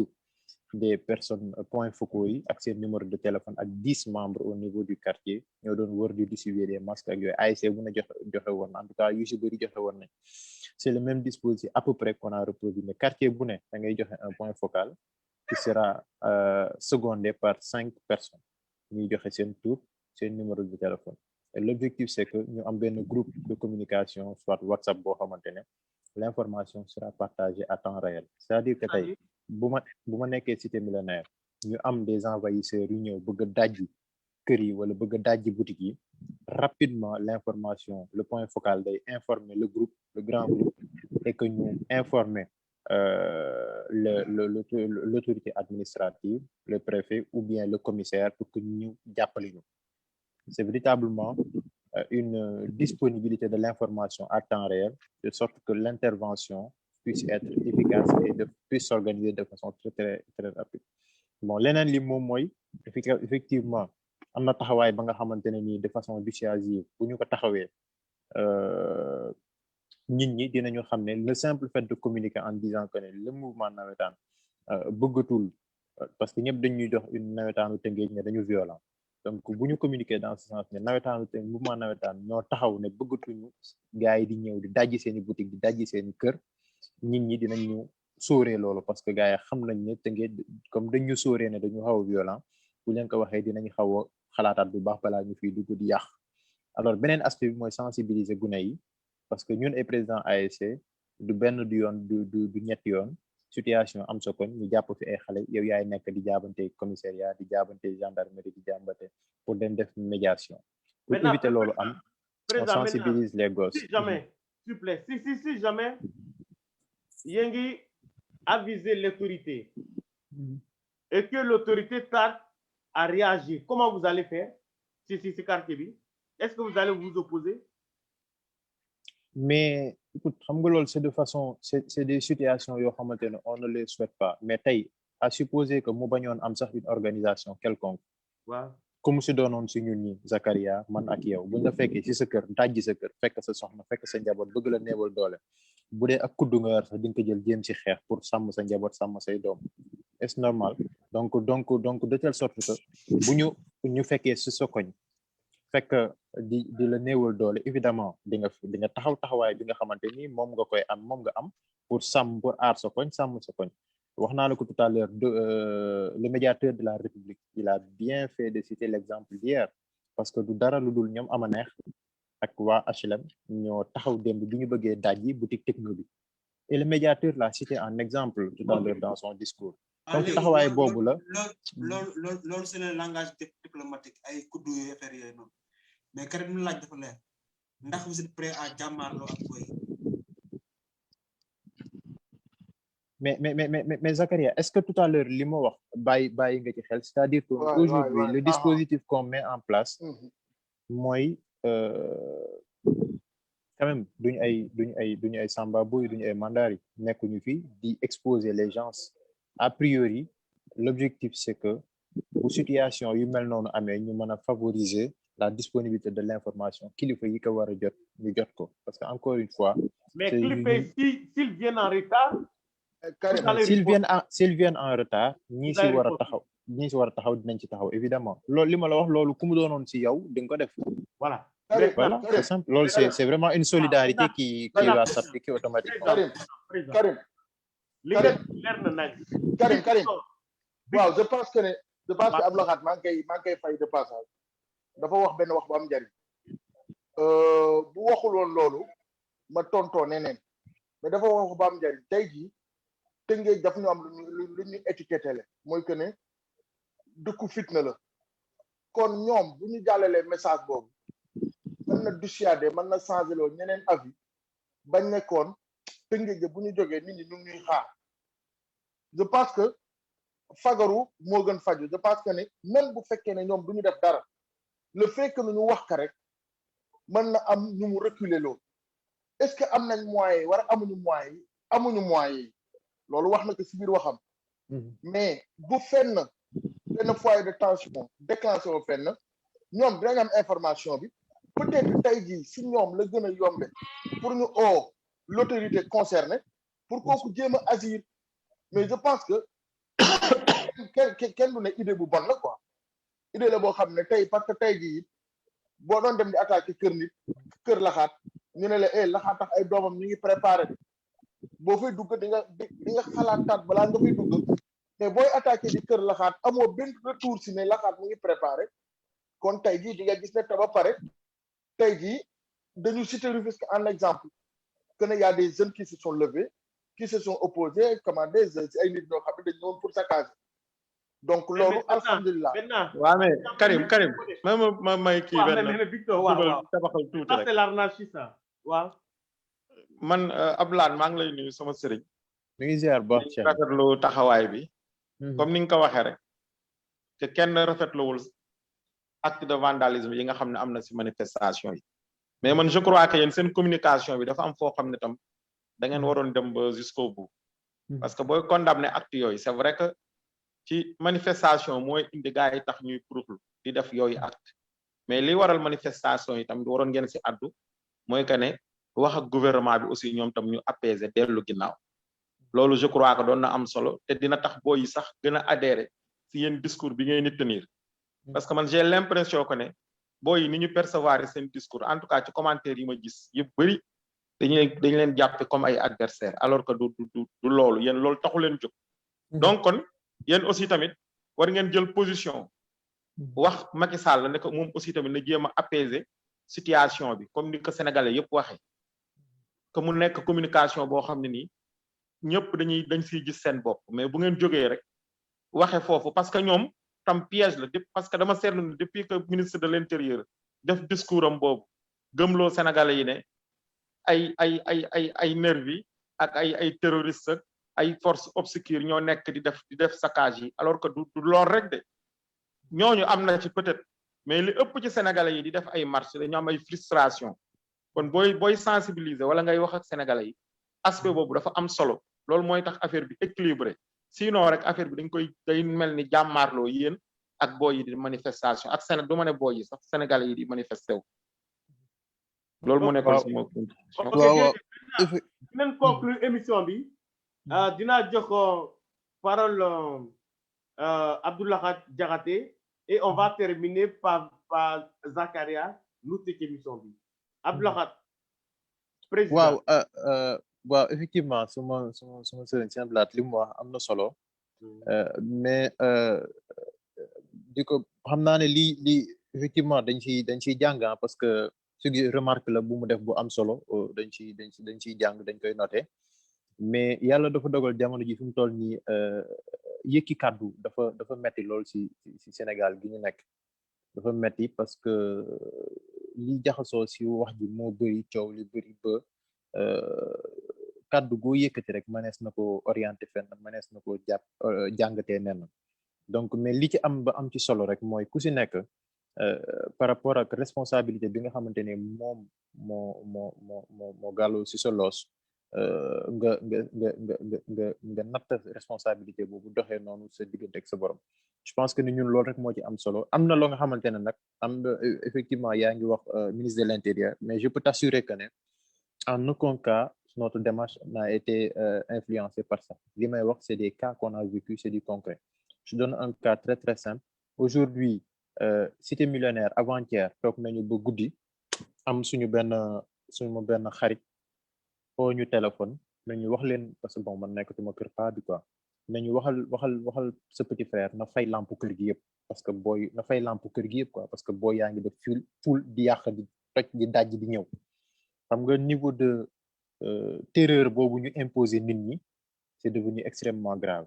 Zakaria mi nekk Cité Gabon mën na ko bañ a dund parce que peut-être que sori na tali bi ki nekk Jokkul Kaw mën na ko bañ a dund ainsi de suite et même tey ce matin bi ñu demee Jokkul Kaw am na benn pas parce que daje nañoo ñoom ci penc bi ak ñi jokkul gi yëpp benn pas des bu mag mu ne keroog dafa toog guddi gi gis ñetti nit yoo xamante ne xam dëkkuñu Jokkul Kaw ñu taxaw foofu ci penc bi ñu taxaw ci wetu tefes bi diggu guddi mu oo xale yi nekk foofu ne leen dem leen xool ñi ñan la parce que dëkkuñu ci dëkk bi nee na ñooñu bi ñu ñëwee rek ñële dañu taw comprendre donc veille boobu noonu aujourd'hui c'est déjà dafa nekk une réalité dans certains quartiers lii ci desoon rek moom mooy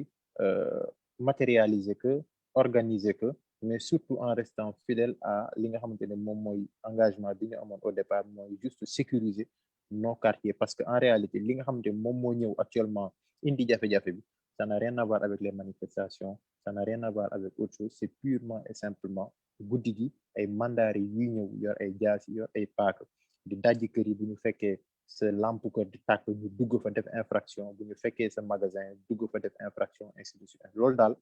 moom moo nekkoon yitte bi maintenant nag li nga wax ci apaisement bi si laay daanelee je pense que ne fi mu toll ñun ñëpp on a intérêt à ce que apaisement boobu doon une réalité et am nañ ci yaakaar parce que li ñu gis mu doxee jamono ji yaakaar naa ne am na processus boo nga xamante ne enclenché wu na gis nañu nit ñi di ci wax ñeneen di ci wax revendication yi aussi lu jaadu la parce que république dëkk mooy doxee noonu leneen yi tamit am na mooy que ne personne d'entre vous en tout cas d'entre nous loolu laa yaakaar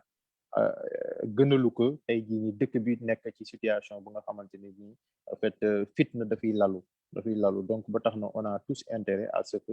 ñu concourir à ce que cette stabilité revienne qui a raison qui n'a pas raison qui a tort qui n'a pas tort man honnêtement c'est vraiment fii ñu toll nii ci situation bi ñu toll je pense que ce n'est pas le plus important pour man li ci am solo mooy ñu sauver le minimum de paix bi nga xamante ne moom la ñu am ci dëkk bi et yaakaar nañ ne jéego yi ñu gis dinañu permettre ñu yegg ci loolu. Ok, jërëjëf président Zakaria le mot de la fin yooyu yaay conclure pour que nu yeewu jaaga gaa yi. waaw laxaat Karim gannaaw bu ñu débat si lépp di ñaan apaisement rek quoi parce que le Sénégal fi mu toll nii je pense que comme vague bi fi si week-end bi yëpp c'est des appels à la paix ñu ñaan rek jàmm am et que ñi nga xam ne ñi ngi doon troublé te defuñu lu dul loo xam ne weesu na manifestation pacifique ñooñu toog seen kër ñi bi nga xam ne dañ mën manifester en paix ñu manifester ñu encadré leen en paix ñu exprimer seen naxar démocratiquement mais aussi di wax ak tous les ak seen loo xam ne ci génn léegi ak tous les initiatives yi nga xam ne ñu ngi jéem a judd que ni nit ñi foog ñu wax leen suñu xalaat parce que comme on fait avec les Seydou Diouf avec les autorités avec le préfet avec tout le monde si des citoyens comme nous prennent des décisions de faire face aux manifestants il faut que nit ñi di leen aussi wax ni li nga xam ne moo si baax ak li nga xam baax aussi c'est à eux maintenant de prendre ça en compte par rapport à crainte yi parce que nit ñi moom kenn mënu leen fexe kenn mënu leen tere ñu wax li nga xam ne moom moo nekk waaw ci loolu ñi ngi ñaan yàlla jàmm yàgg surtout Tëngéej on a vu que les manifestants nañu 2 jours sans pour autant que mu yëngatu à Tëngéej après on a vu des gens qui viennent de Keur Massar peut-être ñoo déclenché manifestation yi après nag mu jël yeneen ampleur ñi ngi ñaan yàlla ñu am les moyens aussi